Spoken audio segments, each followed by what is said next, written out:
Olá, pessoal. Vamos continuar aqui, então, naquele mesmo exemplo que nós já estávamos fazendo do restaurante. Só tem alguns pontos que eu gostaria de passar que eu não tinha explicado com detalhes antes e que são importantes.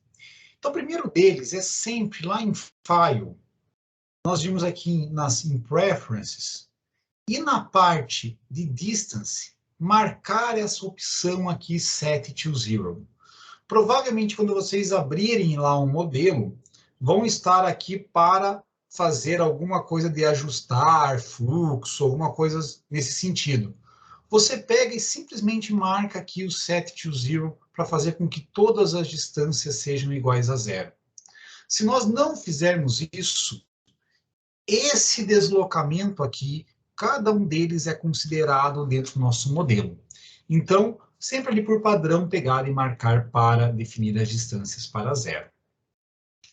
Outra coisa importante que foi necessária aqui fazer é em relação a como que nós vamos ter o nosso relógio.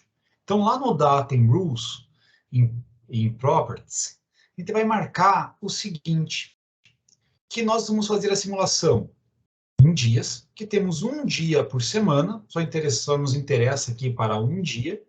Esse dia começa às 11 da manhã e tem duração de 4 horas. Além disso, tudo que nós estamos mexendo aqui em unidades, elas são em minutos. Ok.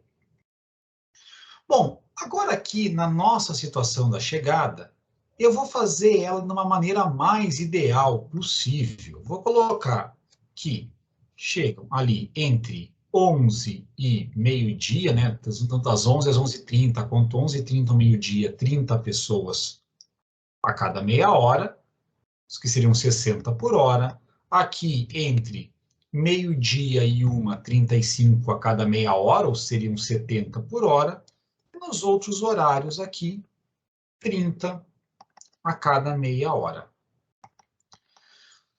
Então, é como se nós tivéssemos ali, né, reservado um esquema de senhas e tem essa quantidade de pessoas a cada uma dessas faixas horárias. Se nós fizermos agora a nossa simulação, o que nós vamos verificar é que essa fila, quando ela acontece, ela está aqui bem pouquinho. Tá? E por que isso?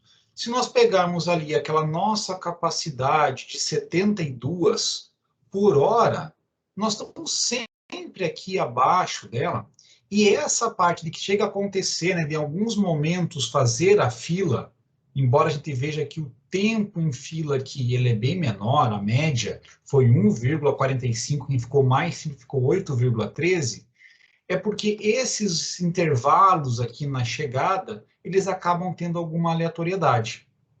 Então, mesmo ali que fosse a uma taxa menor do que a capacidade de atendimento. Mas vamos verificar o que aconteceria se nós tivéssemos também uma variabilidade aqui nesse tempo de atendimento. E no lugar de colocar que os tempos são sempre fixos em 5 minutos, eu vou colocar aqui que segue uma distribuição uniforme com o mínimo 4 e o máximo 6. Ou seja, é algum tempo ali entre 4 e 6 minutos, de maneira que qualquer valor nesse intervalo tem a mesma probabilidade.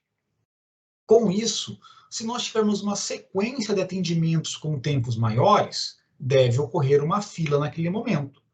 Se nós tivermos uma sequência com tempo de atendimento menor, o que deve ocorrer ali é uma capacidade de atendimento maior durante um determinado período de tempo.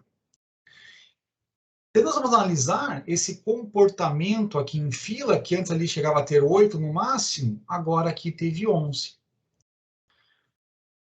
Bom, se eu pegasse, no lugar de colocar aqui com 4 e 6, fosse maior ainda a variabilidade, entre 3 e 7. A média continua sendo 5, mas nós estamos com uma amplitude maior nesses nossos tempos de atendimento.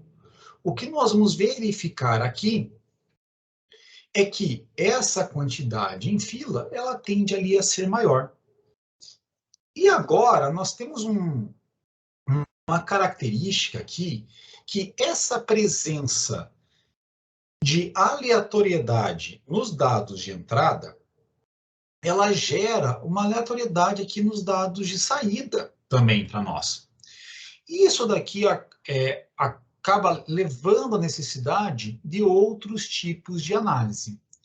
Eu vou mostrar para vocês aqui um recurso nessa parte do Advanced in Random Sampling. Aqui a gente pode colocar um número que é qual que é o nosso gerador de aleatório. Eu vou trocar isso daqui para 2. Se nós trocarmos isso para 2, vão continuar sendo gerados valores aleatórios, que seguem o mesmo padrão, só que agora são gerados valores aleatórios diferentes. E nós vemos aqui resultados diferentes. Então, no lugar de fazer uma única vez a simulação, o que nós precisamos fazer é diversas replicações. E daí analisarmos o intervalo de confiança dos nossos resultados. Como que nós vamos fazer isso daqui? Nós vamos fazer diversas replicações, e vai ter um jeito automático para fazermos isso, e vamos analisar os resultados lá no gerenciador de resultados. Então, eu vou pegar e abrir aqui, por exemplo, essa parte da fila, essa espera para o atendimento. E aqui nos resultados, eu vou clicar com o botão direito do mouse em cima dos resultados que eu quero analisar no relatório. Então, se pegar aqui, ó, até passando o mouse, não aparece. Click right to add to result summary. Então, se nós clicarmos aqui com o botão direito, ó, cliquei com o botão direito, vai aparecer uma mensagem bem rápido que foi adicionado aos resultados. Ele até deixa marcado aqui em negrito para identificar que foi colocado nos resultados. Da mesma coisa, eu poderia pegar aqui e fazer também na nosso recurso, pegar aqui dele, qual que foi a quantidade média que estavam ao mesmo tempo ali sendo atendidos. Podemos deixar aqui também, colocarmos isso no resultado. Vou colocar esses dois aqui só a título de exemplo para nós. E lá no Run Trial, tem aqui, clicando na seta embaixo, esse Trial Setup. E aqui nós podemos colocar quantas que nós queremos. Eu vou colocar aqui que nós queremos 50 replicações. E eu vou dar aqui um nome dele de teste 1. Aqui aparece com qual nível que nós queremos para o intervalo de confiança. Vamos deixar sempre aqui marcado com 95, ele permite 99 também, mas 95 é já a maneira mais padrão e recomendável para utilização. E vou fazer aqui esse Run Trial. Então, ele vai executar 50 vezes esse processo todo. E aparecem aqui os resultados. E quando nós vamos analisar esse tempo médio em fila, o que nós vamos ter aqui é um resultado em termos de intervalo de confiança.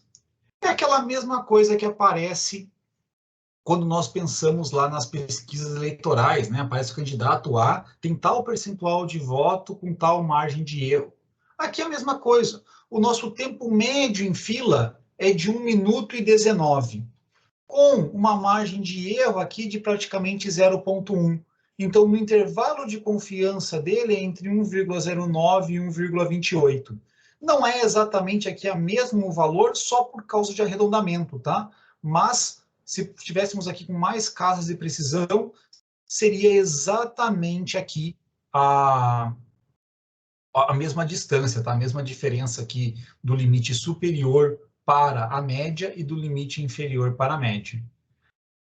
E a utilização média lá dos nossos atendentes é de 5,09.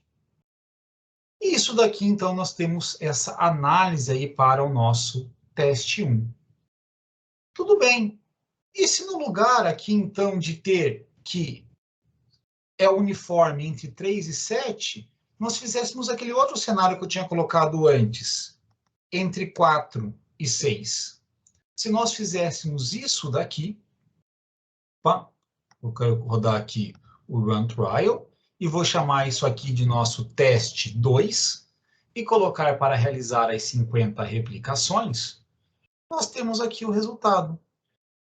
E a comparação aqui, se nós fizermos, olha, o intervalo de confiança aqui é entre 1,07 e 1,23. Se nós pegássemos o outro, que era lá no teste 1, era entre 1 e 0,9 e 1,28. Então, tem interseção entre esses intervalos, ou seja, não tem uma diferença significativa do ponto de vista estatístico.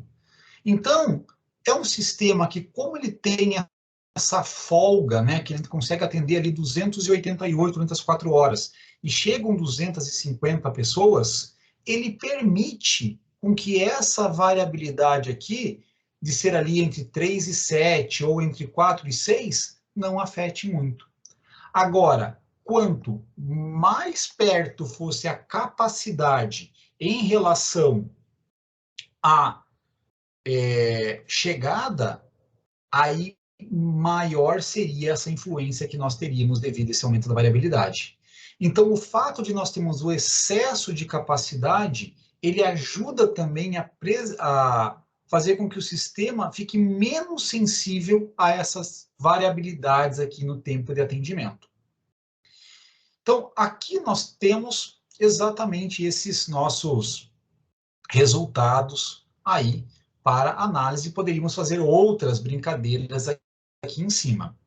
Na sequência, no próximo vídeo, eu vou fazer uma outra brincadeira com vocês, levando em consideração também a quantidade de lugares disponíveis em mesas. E daí vamos analisar como que as coisas aconteceriam aqui, como que nós traríamos isso para dentro do nosso modelo. Obrigado pela atenção e até o próximo vídeo.